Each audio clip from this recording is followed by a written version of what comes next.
And we are live on a Monday, my dance moves, they don't change. Actually, they're not dance moves, they're just these things. They don't change, they remain the same throughout all the entire season. Welcome to it. It's called Dance Moves.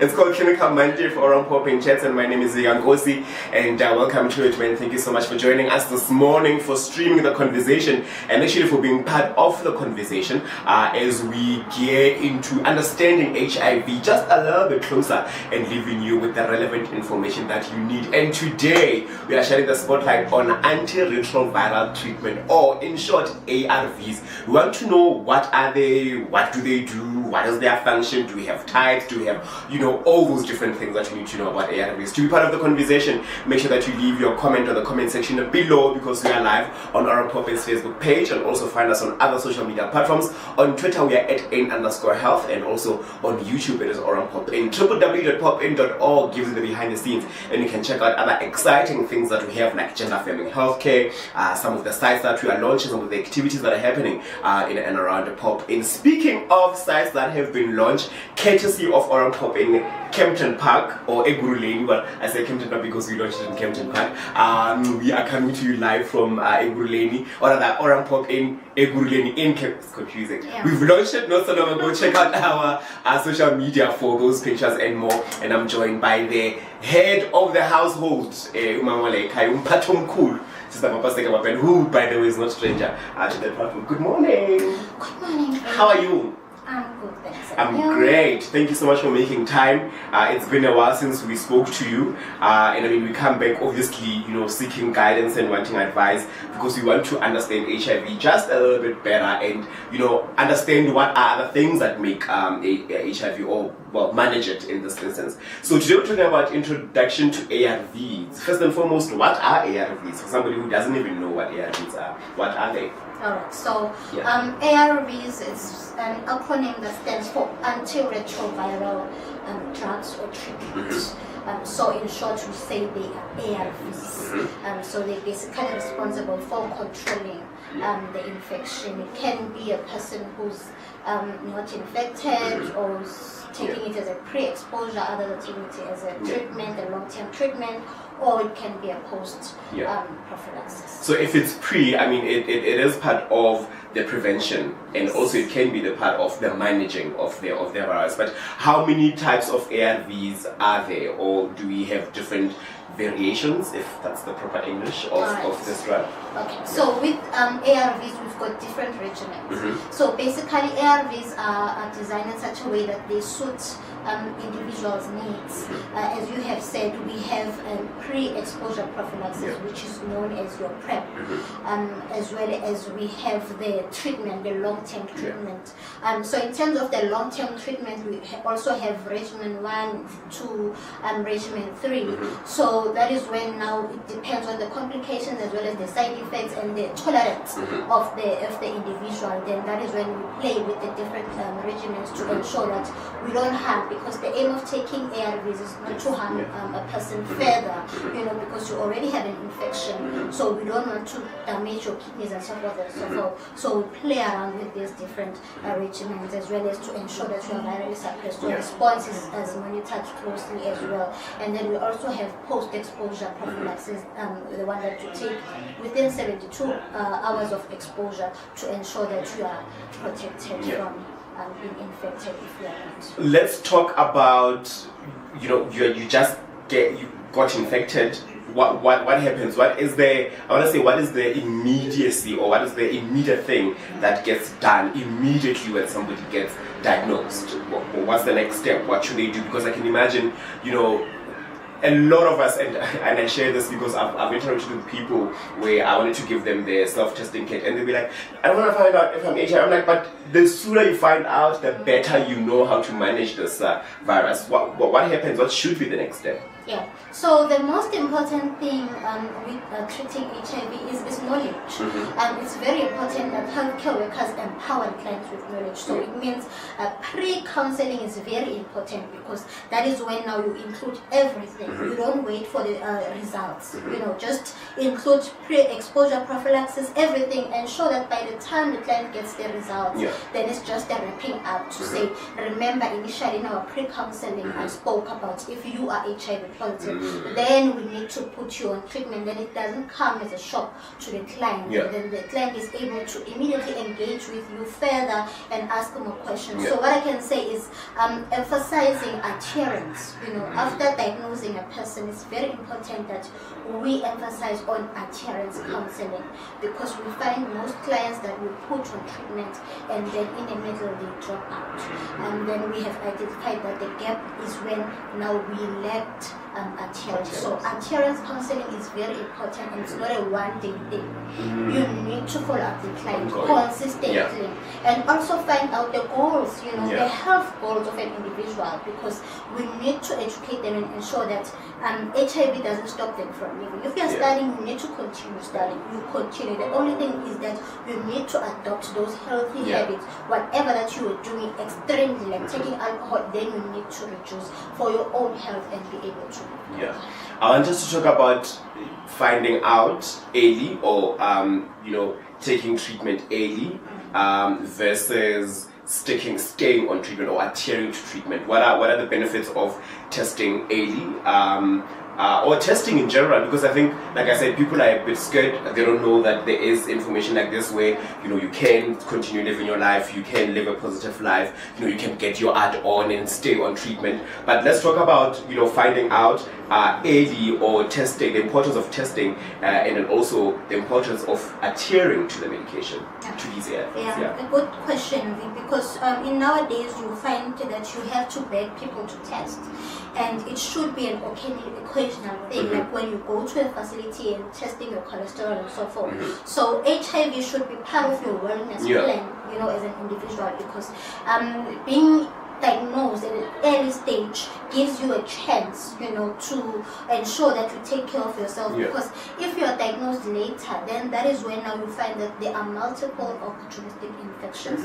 You find that your CD4 count now has gone down and the virus is high, and sometimes you find a person with complications such as meningitis and TB. So you can imagine now the pill burden on this person. You need to take treatment for HIV, for TB, opportunistic infections. So early diagnosis is very, very much recommendable.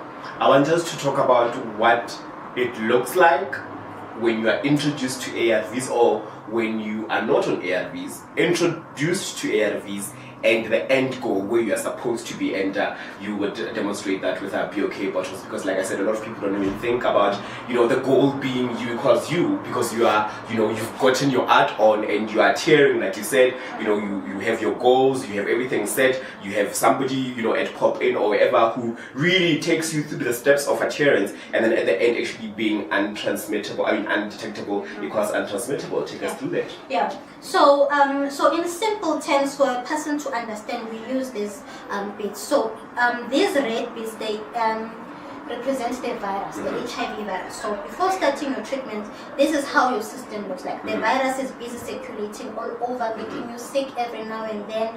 And then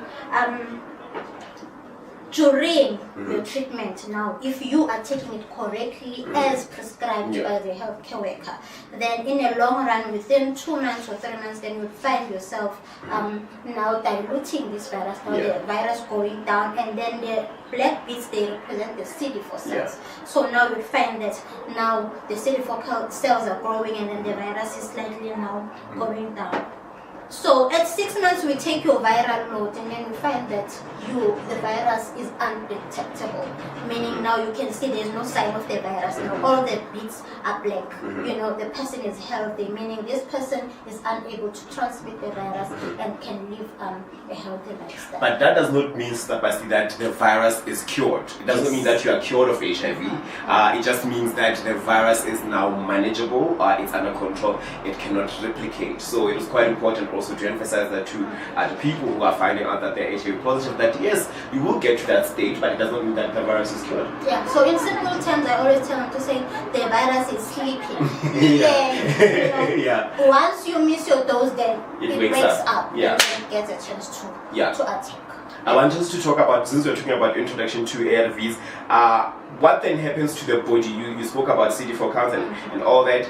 If now you've introduced now the system, the body to ARVs, you're taking them at 8 o'clock or at whatever time that the nurses must take, upon the agreement or during counseling. What happens to the system? How soon does the virus then drop or stop replicating? Because there are copies there, apparently 1,000 copies less or 1,000 copies more. Take us through that.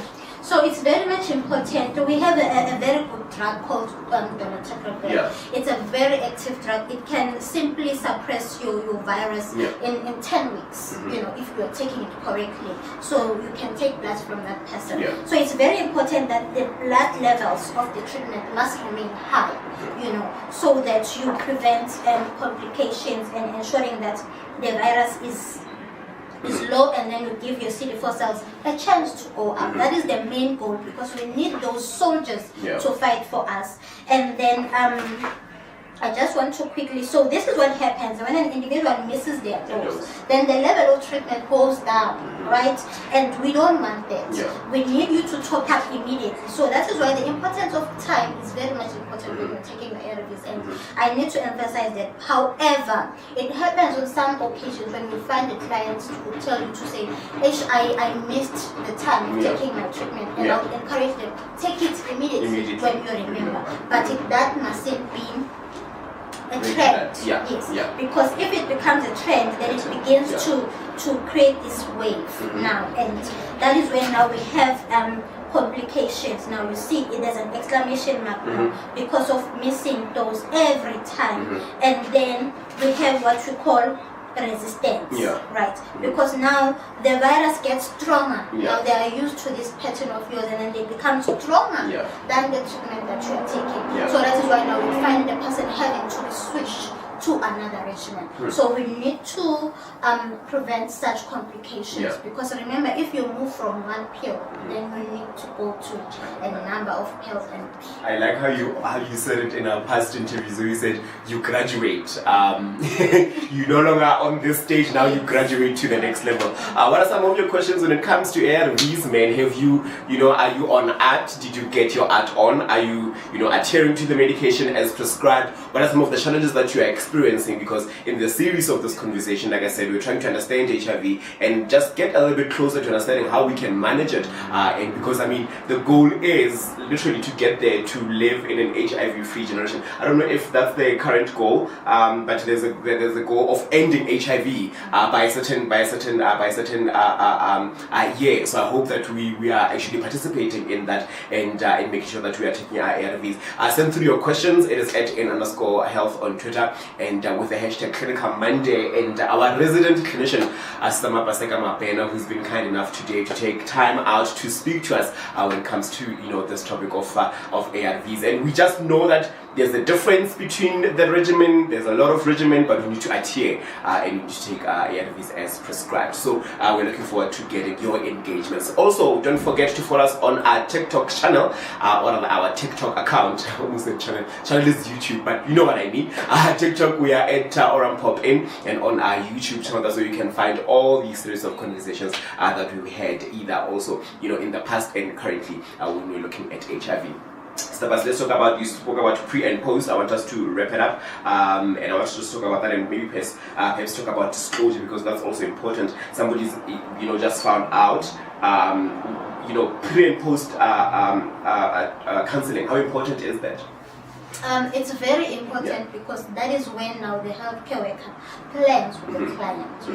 You need to plan, like I said in the beginning, you need to know the life goal of this individual, get to understand them, and find out if they have any support system, because remember, you cannot do this on your own. However, we are not pressurizing individuals to disclose to their families or partners. If you cannot do that currently, then Pop In is there for you. We've got trained counselors and a case manager and a social social worker in place to support you until you are ready. And as well as just to mention the collaboration that we have with PSI, have with the coaches as well, really gives a positive results. So it's very important, and I can say if you miss that step, then you will lose the client, right? And make sure that you plan and make sure you know the working hours of the client. They are very important because you are able to advise them to say, okay, if you're coming back at home at 9 o'clock, then take them at this time.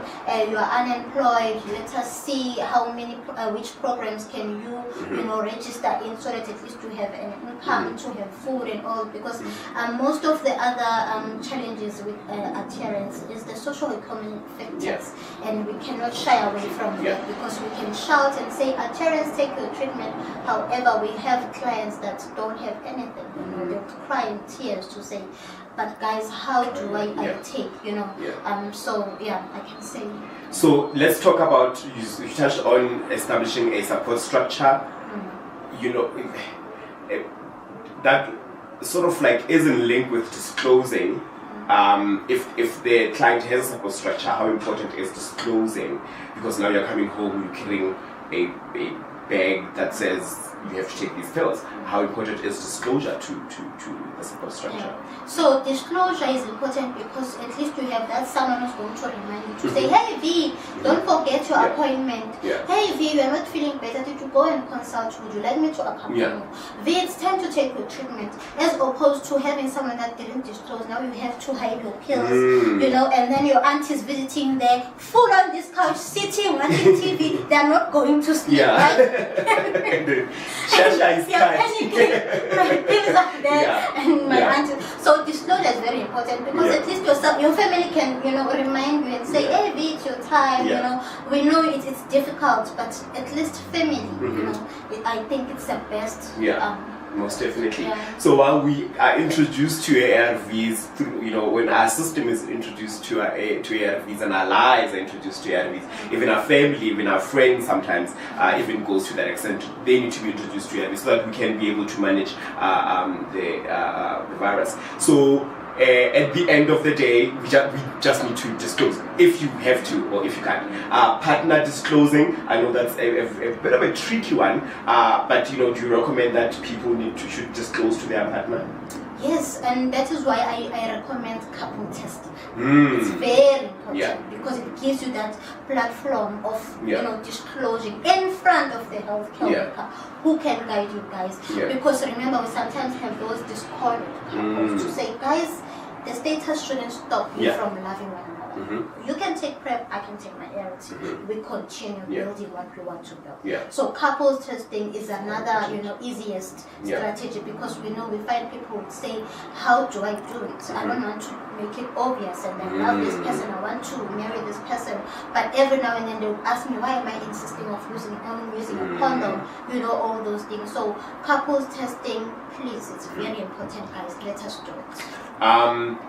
Okay, I know I said 2 last questions. Literally, this would be my 2 last questions. One, when we wrap up, that is important. How ready should? Because a person can find out that they're HIV, but then they are not ready.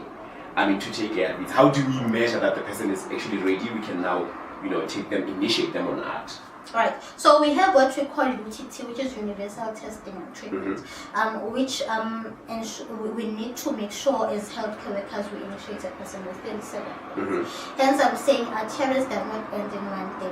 We have someone who's not ready to be initiated today, and it means it's your duty as a healthcare worker referring the matter to the case facilitator and the social worker to follow up the client consistently, but ensure that you stick to that within 7 days. In ensuring that you put, because we differ as individuals, they can be viewed, can accept and say, no, I've been reading about this, I know what is HIV, just give me my pills and let me go. And then you have someone who would say, I'm not ready, I am not ready, I'm not going to take this.